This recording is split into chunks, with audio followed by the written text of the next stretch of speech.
Hello everyone, कैसे हो सभी लोग। मध्य प्रदेश जीके के रिलेटेड जो क्विज़ है इसका ये तीसरा वीडियो है। और जो भी लोग पटवारी और एमपीपीएससी की मेनली तैयारी कर रहे हो और वन रक्षक वगैरह जो भी मध्य प्रदेश की एग्ज़ाम है उसकी तैयारी कर रहे हो तो आप लोग इस वीडियो से बने रहिए और इसमें आपको बहुत ज़्यादा फ़ायदा होने वाला है। चलिए तो ज़्यादा वेस्ट नहीं करते टाइम, शुरुआत करते हैं अंताक्षरी की, लेके प्रभु का नाम। तो पहला क्वेश्चन क्या बोल रहा है कि मध्य प्रदेश के बीच से गुजरने वाली कर्क रेखा किस नदी के समांतर होकर गुजरती है ना। तो क्या पूछा है, कर्क रेखा के समांतर होकर गुजरने वाली नदी कौन सी है। तो बेसिकली अगर हम लोग देखें तो इसका सही उत्तर होता है नर्मदा। कौन सी नदी होती है? नर्मदा नदी, जो कि कर्क रेखा के समांतर होकर गुजरती है। नर्मदा नदी की स्पेशलिटी आप लोगों को पता ही होगी कि नर्मदा नदी जो है, सभी नदियाँ जनरली क्या करती है कि उत्तर से दक्षिण या फिर पश्चिम से पूर्व या फिर उत्तर से दक्षिण इस तरीके से बहती है। बट जो नर्मदा नदी है ये क्या करती है, पूर्व से लेकर पश्चिम दिशा की ओर बहती है। इसी तरीके से जो ताप्ती नदी वो भी क्या करती है, पूर्व से लेकर पश्चिम की ओर बहती है। चलिए ये चीज़ तो क्लियर है आप लोगों को। अगर अब मैं डिटेल में जो ऑप्शंस दे रखे हुए हैं इन ऑप्शन को देखूं तो इन ऑप्शन में जो ताप्ती नदी है, ताप्ती नदी का जो उद्गम स्थल है वो कहाँ पर है? बैतूल के मुल्ताई में। कहाँ पर है? बैतूल शहर, जो हमारा बैतूल डिस्ट्रिक्ट है वहाँ की एक तहसील है मुल्ताई, वहाँ से ताप्ती नदी का उद्गम स्थल है। माही नदी को अगर हम देखें तो इसकी स्पेशलिटी क्या है, इसका उद्गम स्थल क्या है? धार, जो धार जिला आता है वो इसका उद्गम स्थल है। इसके अलावा माही नदी की एक स्पेशलिटी है कि ये जो है कर्क रेखा को 2 बार कट करती है। कितनी बार कट करती है? 2 बार। तो अगर आपको पूछा जाए कि कर्क रेखा को 2 बार काटने वाली नदी कौन सी है तो कौन सी होगी? हमारी माही नदी होगी। तीसरा जो है हमारे पास में चंबल हमारे यहाँ की दूसरी बड़ी नदी है मध्य प्रदेश की। तो चंबल नदी की स्पेशलिटी और इसका उद्गम स्थल क्या है? उद्गम स्थल हमारे पास में इंदौर का जो महू शहर है। कहाँ पे? इंदौर का महू शहर। ठीक है, ये लिखने में थोड़ी सी देख लेना राइटिंग, है ना। चलिए आगे बढ़ते हैं। दूसरा क्वेश्चन बोल रहा है कि मध्य प्रदेश का सर्वप्रथम पूर्ण साक्षर जिला कौन सा है। यहाँ पे बात की गई सर्वप्रथम पूर्ण साक्षर जिला, तो सर्वप्रथम पूर्ण साक्षर जिले में क्या आएगा? हमारा इंदौर। आपका आंसर आ जाएगा इंदौर। चलिए बाकी ऑप्शन से डील करते हैं। तो जो हमारा सर्वाधिक साक्षर जिला है, सर्वाधिक साक्षर जिला कौन है? जबलपुर। ध्यान में रखना, सर्वाधिक साक्षर जिला जब भी आपसे पूछा जाए तो कौन सा होगा? हमारा प्यारा जबलपुर होगा। इसके बाद में अगर मैं बात करूं कि हमारे राज्य की जो साक्षरता है कि कितने प्रतिशत लोग साक्षर है, तो हमारे राज्य में जो कुल साक्षरता दर है वो कितनी है? 69.3%। कितनी है? 69.3%। अगर मैं बात करूं कि हमारे यहाँ पे सबसे कम साक्षरता वाला जिला कौन सा है, तो सबसे कम साक्षरता वाला जिला कौन है हमारे पास में? अलीराजपुर। सबसे कम साक्षरता वाला जिला कौन है? अलीराजपुर। अगर मैं पर्टिकुलरली पुरुष में सबसे कम जन साक्षरता बोलूँ या फिर महिला में सबसे कम साक्षरता बोलूँ तो दोनों में और तीनों केस में, मतलब सभी में भी, पुरुष में भी और महिला में सबसे कम साक्षरता वाला जिला कौन सा है? अलीराजपुर। यही अगर मैं देखूँ कि सर्वाधिक साक्षरता जिला कौन सा है तो जबलपुर। और सर्वाधिक साक्षरता में पुरुष वाला जिला अगर कहा जाए तो पुरुष वाला जिला कौन सा होता है? इंदौर। कौन सा होता है? इंदौर। और महिला में सर्वाधिक साक्षरता वाला जिला कौन सा होता है हमारे पास में? भोपाल। तो यहाँ से सारी चीज़ें क्लियर है कि सर्वाधिक साक्षरता वाला जिला हमारे पास में जबलपुर है, पुरुष में सर्वाधिक साक्षरता इंदौर में है, महिला में सर्वाधिक साक्षरता भोपाल में है। अगर न्यूनतम में देखा जाए सबसे कम में, तो सभी में भी, पुरुष में भी महिला में भी सबसे कम साक्षरता वाला जिला कौन सा है? इंदौर। और अभी हमारे पास में जो क्वेश्चन था सर्वप्रथम पूर्ण साक्षर जिला कौन सा है, तो उसका आंसर होना चाहिए इंदौर। चलिए इसको देख लीजिएगा, लिख लीजिएगा और आराम से इसको समझना। क्वेश्चन नंबर 3 है, मध्य प्रदेश के किस जिले से होकर कर्क रेखा नहीं गुजरती है? क्या बोला है? नहीं गुजरती है। तो हमारा मध्य प्रदेश से कुल कितने जिले हैं? 14 जिले ऐसे हैं जहाँ से कर्क रेखा गुजरती है। तो ये 14 जिले कौन कौन से हैं? पहला है हमारा रतलाम, अगर नौ इस साइड से पश्चिम साइड से देखें। दूसरा है उज्जैन। तीसरा है शाहजहाँपुर। चौथा है हमारे पास में राजगढ़ के बाद में सीहोर के बाद में भोपाल के बाद में विदिशा के बाद में रायसेन, है ना, लिखते चलिए, रायसेन के बाद में सागर के बाद में दमोह के बाद में आता है हमारा प्यारा कटनी के बाद में आता है जबलपुर के बाद में उमरिया और उमरिया के बाद में शहडोल। तो आप लोग देख लीजिए कौन सा नहीं है।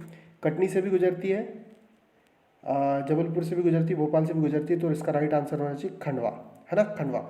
अच्छा, एक संभाग है हमारे पास में भोपाल, हमारे पास में एक संभाग है भोपाल। तो भोपाल के जितने भी शहर हैं, भोपाल हो गया, सीहोर हो गया, राजगढ़ हो गया, तो जितने भी जिले हैं इन सभी से क्या करती है, कर्क रेखा गुजरती है। तो एक ऐसा संभाग जिसके सारे जिलों से कर्क रेखा गुजरती है, तो संभाग कौन सा होना चाहिए, भोपाल होना चाहिए। चलिए आगे बढ़ते हैं। चौथा क्वेश्चन है, निम्न में से किसके उत्पादन में मध्य प्रदेश का स्थान देश में प्रथम नहीं है ना। तो बोला है कि मध्य प्रदेश का देश में प्रथम स्थान नहीं होना चाहिए। तो अगर मैं बात करूँ दलहन की, सोयाबीन की और चना की, तो इन तीनों में भी मध्य प्रदेश कौन से स्थान पर है, फर्स्ट पोजीशन पे। किसमें, दलहन, सोयाबीन और चना में। पर जो कपास है, कपास में मध्य प्रदेश का स्थान है पाँचवा। कौन सा स्थान है मध्य प्रदेश का, पाँचवा। प्रथम स्थान पर कौन है, गुजरात। प्रथम स्थान पर कौन है, गुजरात। इसलिए इसका सही आंसर क्या होगा, कपास। ठीक है, चलिए पांचवा प्रश्न बोल रहा है, फॉसिल राष्ट्रीय उद्यान मध्य प्रदेश के किस जिले में है।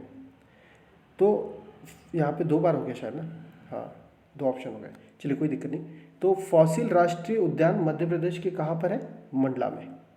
कहाँ पर है, मंडला में, ध्यान रखिएगा। फॉसिल कहाँ पे, मंडला में है। सिवनी में क्या है, सिवनी में हमारे पास में पेंच राष्ट्रीय वन उद्यान है। कौन सा है, पेंच।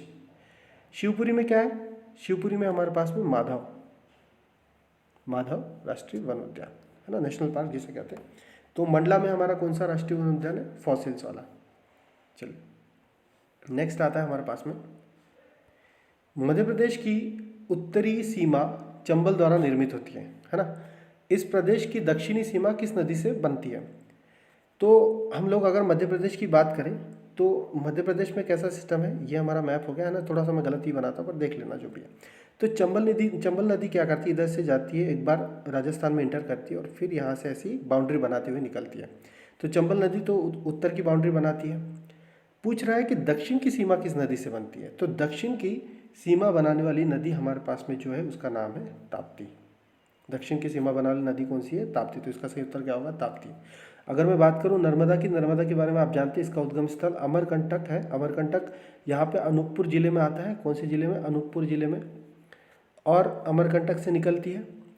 वर्धा नदी बैतूल शहर से निकलती है। कहाँ से, बैतूल से निकलती है। बैतूल शहर इन द सेंस बैतूल जिले से निकलती है। बैतूल जिले के बाद में ताप्ती नदी भी कहाँ से निकलती है, बैतूल जिले से निकलती है। सोन नदी हमारी अमरकंटक से निकलती है। कहाँ से निकलती है, अमरकंटक से निकलती है। चलिए आगे बढ़ते हैं। 7वां प्रश्न है, मध्य प्रदेश के किस गांव को सर्वप्रथम सौर ऊर्जा पर आधारित बनाया गया है ना। तो पूछता है कि मध्य प्रदेश के किस गांव को सर्वप्रथम सौर ऊर्जा पर आधारित बनाया गया है। तो सौर ऊर्जा पर आधारित बनने वाला सबसे बड़ा पहला गांव है कस्तूरबा ग्राम। कौन सा है हमारे पास में, कस्तूरबा ग्राम। अच्छा, ये कस्तूरबा ग्राम आता कहाँ पे है, कस्तूरबा ग्राम हमारा आता है इंदौर, इंदौर जिले में। कहाँ पर आता भाई, इंदौर जिले में। ठीक है, यदि मैं बाचा को देखूं तो बाचा क्या है, ये भी सौर ग्राम है, पर ये कहाँ पे आता है, बैतूल में। बाचा कहाँ पे आता है, बैतूल में, है ना। पहला तो अपना इंदौर में कस्तूरबा ग्राम। जो जावद है, जावद कहाँ पे है, नीमच में है। इसको थोड़ा मिटा देता हूँ ऊपर का।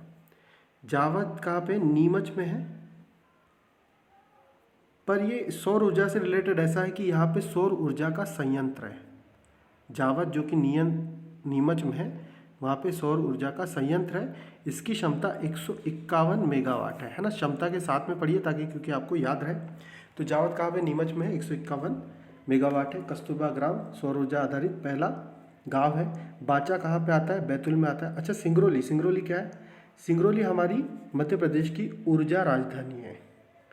सिंगरौली हमारे मध्य प्रदेश की क्या है, ऊर्जा राजधानी। ध्यान में रखना, ऊर्जा राजधानी। चलिए आगे बढ़ते हैं। 8वां प्रश्न है, मध्य प्रदेश के एकमात्र किस जिले में अफीम का उत्पादन होता है। किसका उत्पादन, अफीम का। तो मध्य प्रदेश का जो जिला है जहाँ पे अफीम का उत्पादन होता है उसका नाम है हमारा प्यारा मंदसौर। अब देखिए उत्पादन के लिए कौन है, मंदसौर। किसके, अफीम के उत्पादन के लिए मंदसौर है। नीमच क्या है, सबसे ज़्यादा अफीम पीने वाला जिला। अफीम पीने वाला जिला कौन सा है, नीमच है।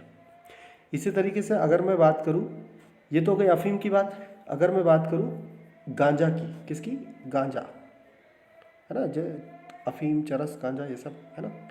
तो गांजा भी हमारे आता है, अफीम भी हमारे आता है। तो गांजा कहाँ पर होता है? तो गांजे का ध्यान में रखिएगा, गांजा हमारे यहाँ पे खरगोन में होता है। गांजा हमारे यहाँ पे खरगोन में होता है और पीते कहाँ पे इसको? खंडवा में पीते हैं। क्लियर है चीज़? चलो आगे बढ़ते हैं। नेक्स्ट क्वेश्चन अपना नवा नवा क्वेश्चन क्या बोल रहा है भाई? मध्य प्रदेश के किस दुर्ग को, दुर्ग मतलब किला होता है ना, मतलब ज़्यादा डिफरेंस नहीं, दुर्ग मतलब ये तो किला ही समझो। दुर्ग को भारत का जिब्राल्टर की संज्ञा दी जाती है ना, भारत का जिब्राल्टर। तो सबसे बड़ा किला भी है। तो ये जिब्राल्टर जो किला है वो कहाँ पर आता है? ग्वालियर में। कहाँ पर आता है? ग्वालियर का एक दुर्ग है, ये हमारे ग्वालियर में आता है। इसे ही भारत का जिब्राल्टर भी कहते हैं, है ना। मांडू में क्या है? मांडू सिटी ऑफ जॉय है ना। मंदसौर में तो शायद पशुपतिनाथ जी का मंदिर है। चंदेरी का आपको पता होगा कि साड़ियाँ बहुत ज़्यादा फेमस है चंदेरी की, है ना। तो ये चारों पॉइंट थे, इसमें ज़्यादा कुछ था नहीं। नेक्स्ट देखते हैं कि मध्य प्रदेश में पंचायत राज व्यवस्था का कौन सा ढांचा अपनाया जाता है? तो इसका बेसिक सा आंसर है, हमारे यहाँ पे जो पंचायती राज है उसका 3 स्तरीय, कौन सा? 3 स्तरीय। और 3 स्तर क्या होता है कि सबसे जो जिले में सबसे बड़ा जो स्तर होता है जिला पंचायत। क्या होता है? जिला पंचायत। इसके बाद में जो इसके अंदर में होता है वो कौन सा स्तर होता है? जनपद पंचायत। कौन सा होता है? जनपद पंचायत। और सबसे जो निम्न स्तर होता है वो कौन सा होता है? ग्राम पंचायत। कौन सा होता है? ग्राम पंचायत, है ना। तो ये अभी पंचायत के शायद चुनाव भी हुए थे कि पहला ग्राम पंचायत का चुनाव, फिर जनपद पंचायत के सदस्यों को चुनाव और जनपद अध्यक्ष का, फिर जिला पंचायत के सदस्यों का चुनाव और जिला पंचायत के अध्यक्ष का। तो हमारे यहाँ पे कितने स्तर की पंचायत व्यवस्था है? 3 स्तरीय पंचायत व्यवस्था। चलिए आगे बढ़ते, क्या बोल रहा है भाई? 11 प्रश्न। मध्य प्रदेश उत्सव प्रति वर्ष नई दिल्ली में आयोजित किया जाता है ना। तो मध्य प्रदेश उत्सव नई दिल्ली में आयोजित किया जाता है। इसका आयोजन किस वर्ष से शुरू हुआ? तो ध्यान में रखना, जो मध्य प्रदेश उत्सव है नई दिल्ली में आयोजित होता है, तो इसका जो आयोजन है 1982 से शुरू हुआ। कब से? 1982 से। नया सा क्वेश्चन, इसलिए ध्यान में रखना, सीधा सीधा आंसर 1982 में शुरू हुआ। मध्य प्रदेश के किस नगर को मध्य भारत की मुंबई की संज्ञा प्रदान किया जाता है? तो यहाँ पे सिंपल सा आंसर है कि भारत की जो मुंबई है उसी तरीके से मध्य भारत की मुंबई किसे कहा जाता है? तो हमारे प्यारे इंदौर को मध्य भारत की मुंबई कहा जाता है। अगर मैं बात करूँ जबलपुर की, तो जबलपुर को हम क्या कहते हैं? हमारे मध्य प्रदेश की न्याय नगरी है, हम इसे न्याय नगरी भी कहते हैं। साथ ही साथ जबलपुर को संगमरमर का शहर भी कहा जाता है, संगमरमर का शहर या संगमरमर की राजधानी। ग्वालियर जो हमारा, इसे हम क्या कहते हैं? किलों का शहर। किलों का शहर मतलब यहाँ पे बहुत सारे किले पाए जाते हैं, इसलिए ग्वालियर को क्या कहा जाता है? किलों का शहर। भोपाल को हम क्या कहते हैं? झीलों की नगरी। भोपाल को हम क्या कहते हैं? झीलों की नगरी। लिख देता है यहाँ पे, अपने ध्यान नहीं होगा। झीलों की, इझा है, झीलों की नगरी, ठीक है। झीलों का शहर, झीलों की नगरी। इंदौर को हम लोग व्यावसायिक नगर भी कहते हैं। इंदौर को हम लोग व्यावसायिक नगर भी कहते हैं। साथ ही साथ हमारे मध्य प्रदेश की ये क्या है? खेल राजधानी भी है। क्या है? खेल राजधानी। तो इतनी सी चीज़ें ध्यान में रखना। ग्वालियर को किलों का शहर कहते हैं, जबलपुर को संगमरमर की का शहर भी कहते हैं और न्यायिक राजधानी भी कहा जाता है। इंदौर को व्यावसायिक राजधानी तथा खेल राजधानी। भोपाल को झीलों की नगरी या झीलों का शहर भी कहा जाता है। आगे बढ़ते हैं। 13वां प्रश्न हमारे पास में, मध्य प्रदेश में बालाघाट का मलाजखंड क्षेत्र किस खनिज का उत्पादन करता है? तो मध्य प्रदेश में बालाघाट में तो बहुत सारे खनिज होते हैं, तो यहाँ पे मलाजखंड स्पेशली पूछा जा रहा है। तो मलाजखंड में क्या उत्पादन होता है? तांबा। तो ऑप्शन डी इसका आंसर होना चाहिए, तांबा मलाजखंड में इसका उत्पादन होता है। अच्छा, जो मैग्नीज है, मैग्नीज भी कहाँ पर होता है? बालाघाट में सर्वाधिक होता है और यह हमारे पूरे देश का 80% मैग्नीज का उत्पादन करता है। कितना? 80%, बहुत ज़्यादा हो गया है ना। मैक्सिमम यहाँ पर उत्पादन होता है। नेक्स्ट हम लोग अगर देखें तो ग्रेफाइट, ग्रेफाइट के बारे में क्या है? हमारे मध्य प्रदेश में बैतूल जिले में ग्रेफाइट का उत्पादन होता है। मध्य प्रदेश के बैतूल जिले में ग्रेफाइट का उत्पादन होता है। सीमेंट का उत्पादन करने वाला मध्य प्रदेश का जिला कौन सा है? सतना। ध्यान में रखना, कौन सा है? सतना। तो तांबा और मैग्नीज तो बालाघाट में होगा, ग्रेफाइट बैतूल में और सीमेंट सतना में। चलिए आगे। मध्य प्रदेश के किस स्थान में जैन धर्मावलंबियों का तीर्थ कुंडलपुर स्थित है ना। इसकी बात मैंने शायद पहले की वीडियो में भी कर चुका हूँ। तो कुंडलपुर का ध्यान में रखना, कुंडलपुर जो जैन तीर्थ स्थल है वो कहाँ पर है? दमोह में। कहाँ पर है? दमोह में। अगर स्पेशली हम लोग बात करें तो दतिया में क्या है? सोनागिरी। दतिया में क्या है, सोनागिरी, ये भी जैन तीर्थ स्थल है। बड़वानी में क्या है, 52 गजा, बढ़िया, बड़वानी में ध्यान रखना क्या है, 52 गजा। और बैतूल में क्या है, मुक्तागिरी, बैतूल में क्या है, मुक्तागिरी। और एक पार्श्वनाथ या फिर आदिनाथ की जो मंदिर है वो कहाँ पे है, खजुराहो में। आदिनाथ या पार्श्वनाथ का मंदिर कहाँ पे है, खजुराहो में। तो इतनी चीज़ें आप लोग ध्यान में रखना, लिख लो इसको कि दमोह में क्या है, कुंडलपुर, दतिया में सोनागिरी, बड़वानी में 52 गजा और बैतूल में मुक्तागिरी। पार्श्वनाथ और आदिनाथ का मंदिर कहाँ पे, खजुराहो में। नेक्स्ट देखते हैं क्या बोल रहा है, मध्य प्रदेश के किस स्थान में प्रदेश का प्रथम पर्यटन नगर बनाया गया। तो ध्यान रखना, प्रथम पर्यटन नगर, प्रथम पर्यटन नगर बोला तो ये कहाँ पे है, हमारे शिवपुरी में। कहाँ पर है, शिवपुरी में, सीधा सा इसका आंसर है। आगे बढ़ते हैं, मध्य प्रदेश के सर्वाधिक क्षेत्र में कौन सी फसल बोई जाती है ना। तो ध्यान में रखना, मध्य प्रदेश के सर्वाधिक क्षेत्र में बोई जाने वाली फसल भी सोयाबीन है। मध्य प्रदेश में सर्वाधिक उत्पादित की जाने वाली फसल भी कौन है, हमारी सोयाबीन है। और हमारे यहाँ पे चना भी सर्वाधिक होता है, क्या होता है, चना भी हमारे यहाँ सर्वाधिक होता है, सोयाबीन हमारे यहाँ पे सर्वाधिक होता है। और हम लोग ने अभी देखा था कि दलहन, दलहन में भी मध्य प्रदेश प्रथम स्थान पर है। सोयाबीन, चना और दलहन में मध्य प्रदेश प्रथम स्थान पर है। चलिए एक थोड़ा सा डिटेल दे देता हूँ आप लोगों को ऑप्शंस के बारे में। तो यहाँ पे देखो, सबसे पहले लिखा है धान। धान, यहाँ अगर बोला जाए कपास, तो कपास का हमारे यहाँ पे अनुसंधान केंद्र है। तो ये अनुसंधान केंद्र कहाँ पर है, सॉरी धान या चावल का, सॉरी मैंने कपास बोल दिया, चलो चावल का। धान या चावल की बात करें तो अनुसंधान केंद्र कहाँ पर है चावल का, ये है बड़वानी में। कहाँ पर है, बड़वानी में। इसी प्रकार से सोयाबीन का अगर देखें तो सोयाबीन का अनुसंधान केंद्र कहाँ है, इंदौर में, हमारे इंदौर में। कहाँ पे, इंदौर में। और अगर मैं बात करूँ कपास की, तो कपास का अनुसंधान केंद्र कहाँ है, खरगोन में। कहाँ है, खरगोन में। और अगर गेहूं की बात की जाए तो गेहूं का कहाँ है, जबलपुर। कहाँ है, जबलपुर। ध्यान रखना, सोयाबीन का कहाँ था, इंदौर, कपास का खरगोन, गेहूं का जबलपुर, और धान या चावल का देखें तो कहाँ पे, बड़वानी में। बड़वानी, इंदौर, खरगोन और जबलपुर। चलिए आगे बढ़ते हैं। नेक्स्ट क्वेश्चन तो देख ही लिया होगा आपने, है ना, थोड़ा सा दिख गया था आप लोग को, कोई बात नहीं। मध्य प्रदेश रेलवे का प्रमुख जंक्शन इटारसी है ना। इटारसी काफ़ी फेमस जंक्शन है, यहाँ से बहुत सारी ट्रेन हमको मिल जाती है। मध्य प्रदेश के किस जिले में है, तो इसका सिंपल सा आंसर है, मध्य प्रदेश का कौन सा जिला है, होशंगाबाद। होशंगाबाद में इटारसी एक तहसील है, वहाँ से मैक्सिमम ट्रेनें मिल जाती है इटारसी जंक्शन से। कहाँ पे आता है, होशंगाबाद जिले में। नेक्स्ट क्वेश्चन है हमारे पास में 18वां क्वेश्चन। कहाँ है, मध्य प्रदेश उच्च न्यायालय की पहले मुख्य न्यायाधीश कौन थे, या की नहीं, के होना चाहिए, है ना। मध्य प्रदेश उच्च न्यायालय के पहले मुख्य न्यायाधीश कौन थे, तो पहला ऑप्शन ही इसका आंसर है, क्या है, एम हिदायतुल्ला जी। तो हमारे मध्य प्रदेश के प्रथम मुख्य न्यायाधीश कौन थे, एम हिदायतुल्ला।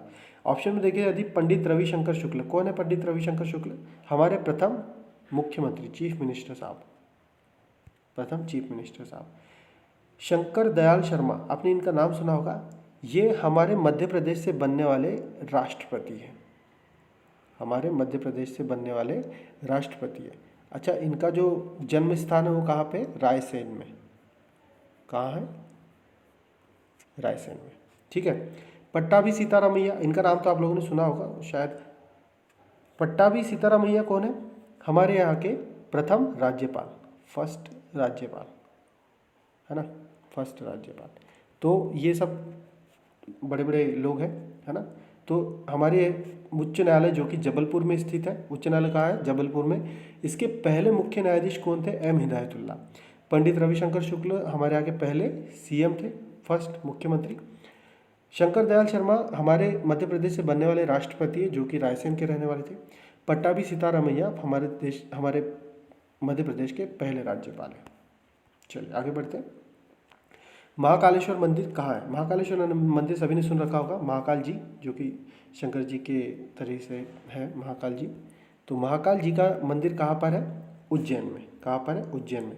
अगर मंदिरों की बात करें तो मंदसौर में कौन सा मंदिर है, मंदसौर में हमारा पशुपतिनाथ जी का मंदिर है। कौन सा है, पशुपतिनाथ जी का मंदिर। इसी तरीके से सतना को देखें तो सतना में कौन सा, मैयर, है ना। मैहर में क्या है, माता का मंदिर है, तो मैहर काफ़ी फेमस है, मैहर वाली माता कहा जाता है। खजुराहो में अगर देखें तो खजुराहो में कौन से मंदिर है, खजुराहो तो वैसे बहुत सारे जो है जैन और हिंदू मंदिरों के लिए फेमस है। तो खजुराहो में मेन मंदिर कैसे है, उनका नाम है कंदरिया महादेव मंदिर। यहाँ पर लक्ष्मी मंदिर भी है, यहाँ पर लक्ष्मण मंदिर भी है ना, लक्ष्मण मंदिर भी है। तो बहुत सारे मंदिर है खजुराहो में, तो इनमें से कंदरिया महादेव मंदिर, लक्ष्मी मंदिर, लक्ष्मण मंदिर। सतना में आपने देख लिया मैहर का, मैहर वाली माता, मंदसौरम पशुपतिनाथ। और उज्जैन में हम लोगों ने देखा कौन है, महाकालेश्वर मंदिर, काफ़ी फेमस है। मध्य प्रदेश में पूर्व के भोपाल राज्य को कब मिलाया गया था, है ना। तो यहाँ पे कुछ डेट्स दी गई है। तो भोपाल के बारे में अगर देखें हम लोग, तो भोपाल जो है हमारा पहले एक स्वच्छंद राज्य था, मतलब एक स्वच्छंद राज्य था। ये 1818 से लेकर 1947 तक, है ना, जब तक हमारा देश आज़ाद नहीं हुआ तब से रियासत थी। क्या थी ये, रियासत, है ना, रियासत थी। इसमें अलग से नवाब वगैरह हुआ करते थे। तो ये रियासत थी भोपाल अलग से। जब 1947 से हमारा देश आज़ाद हो गया तो इसको भोपाल राज्य का दर्जा दिया गया। तो भोपाल राज्य का सिस्टम कब तक चला, 1949 से 1956 तक, है ना। इसमें जो रियासत और राज्य था, इसमें नवाब हुए और मेनली यहाँ पर बेगम हुई, जैसे बेगम हजरत महल, बेगम कुसदिया और भी बेगम हुई। तो ये इनका कार्यकाल कब तक चला, 1956। और फिर 1 नवंबर 1956 को इसको क्या कर दिया गया, मध्य प्रदेश राज्य में मिला लिया गया। तो भोपाल राज्य को मध्य प्रदेश में कब मिलाया गया, 1 नवंबर 1956 में। और भोपाल को इंडिविजुअल जिला कब बनाया गया, ये बनाया गया 1972 में। कब बनाया गया, 1972 में। चलिए आज की क्विज़ यहीं पे ख़त्म करते हैं, और भी मैं अगली बार नेक्स्ट और प्रश्न लेके आऊँगा। तब तक के लिए जुड़े रहिए और मेरे चैनल को प्लीज़ सब्सक्राइब कर दीजिए। Thank you so much.